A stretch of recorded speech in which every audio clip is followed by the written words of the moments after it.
আপনি কি কখনো ভেবেছেন যে মোটরসাইকেলটা প্রতিদিন আপনার চোখের সামনে ছুটে যায়, বাতাসে চুল উড়ায় আর গতি ছুঁয়ে যায়? তার ভিতরে লুকিয়ে আছে এমন এক ইতিহাস যা হয়তো আপনি কখনো শোনেননি। আজ আমরা জানব দুই চাকার এই ছোট্ট যানের গোপন গল্প।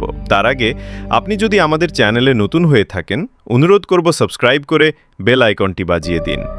মোটরসাইকেল স্বাধীনতার প্রতীক, গতি আর যুদ্ধের স্মৃতি।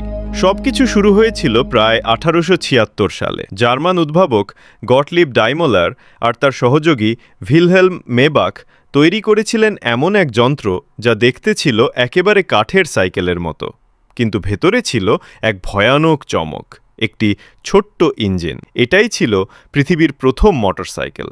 তখন তার গতি ছিল ঘন্টায় মাত্র 11 কিলোমিটার। কিন্তু সেদিন থেকেই মানুষ বুঝেছিল দুই চাকার এই যন্ত্রটাই একদিন বদলে দেবে পৃথিবীকে। প্রথম বিশ্বযুদ্ধ যখন শুরু হলো, তখন মোটরসাইকেল হয়ে উঠল সৈন্যদের এক অমূল্য সঙ্গী। তারা বাইকে চেপে গুলির শব্দের মাঝেও খবর নিয়ে যেত এক ফ্রন্ট থেকে আরেক ফ্রন্টে। তখন বলা হতো একজন সৈনিক আর তার মোটরসাইকেল মানে পুরো বাহিনীর সমান সাহস। হার্লি ডেভিডসন আর ট্রায়াম্ফের মতো ব্র্যান্ড তখন যুদ্ধক্ষেত্রে ইতিহাস লিখেছিল।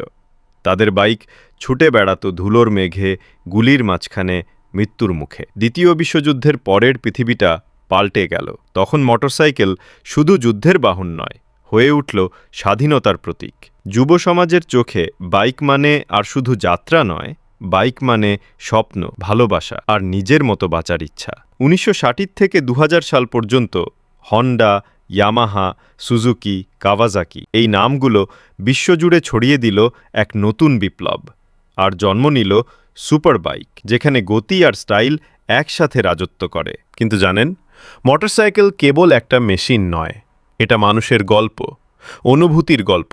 দুই চাকার এই ছোট্ট যন্ত্রটাই আজ কোটি মানুষের স্বাধীনতার প্রতীক। তাই পরের বার যখন আপনি কোনো মোটরসাইকেল দেখবেন, একটু থেমে ভাববেন, এই দুই চাকার ছোট্ট যন্ত্রটা মানব ইতিহাসে লিখে রেখেছে কত বড় অধ্যায়।